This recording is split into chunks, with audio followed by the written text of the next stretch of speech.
राधे राधे भक्तों। जब जीवन में हर मार्ग बंद हो जाए, जब चारों ओर निराशा का अंधकार छा जाए, जब मन में भय और असमर्थता घर को ले, तब भगवान का ऐसा दिव्य मार्ग बताते हैं जो असंभव को संभव बना देता है। वह मार्ग है विजया एकादशी का पावन व्रत। फाल्गुन मास के कृष्ण पक्ष की एकादशी को आने वाली यह पवित्र तिथि केवल उपवास नहीं है, बल्कि विजय, सफलता और प्रभु कृपा प्राप्त करने का एक दिव्य अवसर है। आइए श्रद्धा और विश्वास के साथ कथा का श्रवण करते हैं। विजया एकादशी की अद्भुत कथा। विजय एकादशी, इसका नाम से ही स्पष्ट होता है विजय। जो हर कार्य में हमें विजय दिलाए उसे कहते हैं विजया।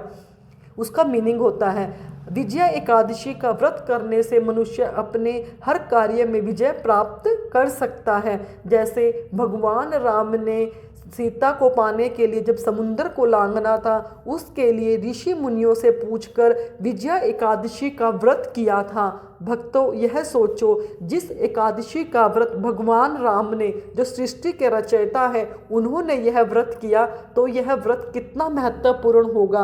यह व्रत अकेले राम जी ने नहीं किया, बल्कि उनकी पूरी वानर सेना ने यह व्रत पूरी श्रद्धा और भाव के साथ किया।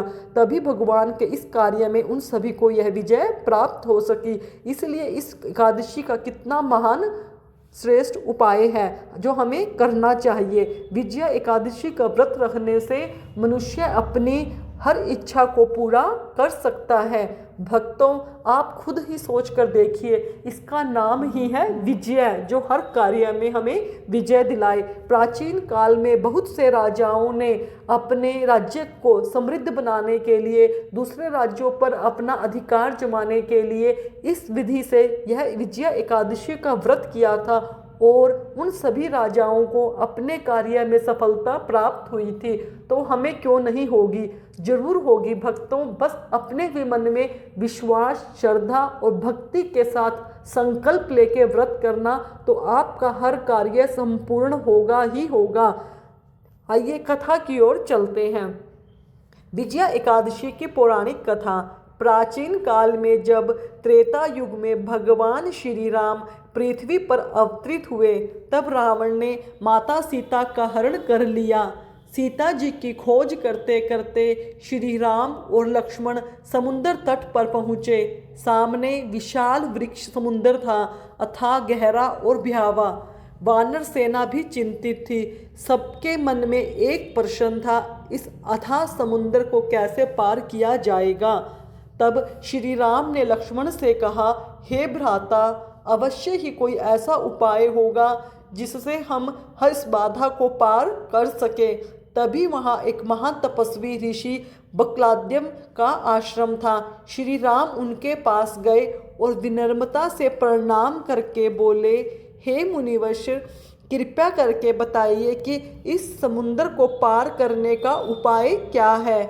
ऋषि ने ध्यान लगाकर उत्तर दिया, हे रघुनंदन, फाल्गुन मास के कृष्ण पक्ष की जो एकादशी होती है वह विजया एकादशी कहलाती है। यदि आप इस व्रत को विधि पूर्वक करेंगे तो निश्चय ही आपको विजय प्राप्त होगी।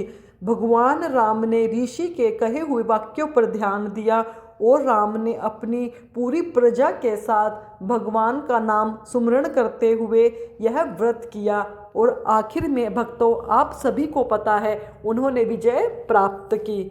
ऋषि ने बताया कि दशमी के दिन से ही संयम रखें, एकादशी के दिन प्रातःकाल स्नान करके संकल्प लें, भगवान विष्णु का पूजन करें, रात्रि में जागरण और भजन कीर्तन करें, द्वादशी के दिन ब्राह्मणों को दान देकर व्रत का पारण करें। भगवान श्री राम ने पूरी श्रद्धा और नियम से यह व्रत किया। व्रत के प्रभाव से समुद्र देव स्वयं प्रकट हुए और मार्ग प्रदान किया।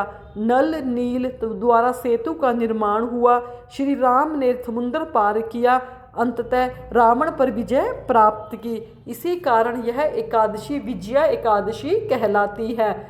शास्त्रों में कहा गया है, जो भक्त इस व्रत को श्रद्धा से करता है उसे जीवन के हर क्षेत्र में विजय मिलती है।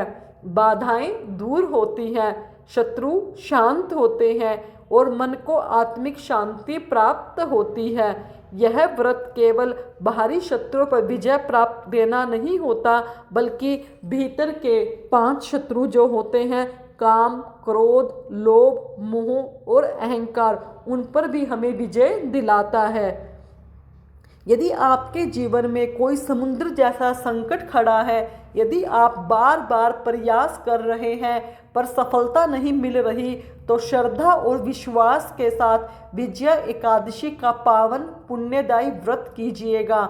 याद रखिएगा, जहाँ श्रद्धा है वहाँ शक्ति है, जहाँ भक्ति है वहाँ भगवान स्वयं मार्ग बना देते हैं। हे भगवान विष्णु, जैसे आपने श्री राम को विजय दिलाई, वैसे ही हमारे जीवन के हर संघर्ष में हमें विजय प्रदान कीजिए। हमारे मन के अंधकार को दूर कर भक्ति का प्रकाश दीजिए।